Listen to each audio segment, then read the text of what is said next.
Sumainyo ang Panginoon. Ang mabuting balita ng Panginoon ayon kay San Mateo.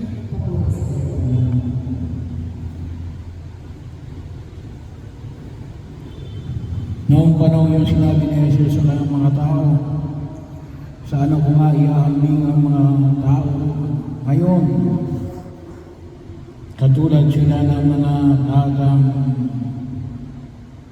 nakaupo sa plaza, sumisigaw sa kanilang mga kalaro. Tinugtugan namin kayo ng flauta ngunit hindi kayo sumayaw. Nanambigan kami ngunit hindi kayo tumangis.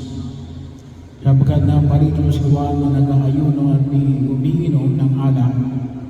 At sinasabi ninyo, inaalihan siya ng demonyo. Naparito rin ang anak ng tao na kumakain at umiinom.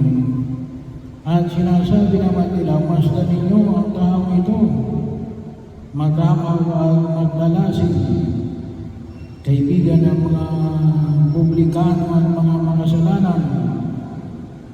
Gayunman, ang karunungan ng Diyos ay napapatunayang tama sa pamagitan ng kanyang mga gawa.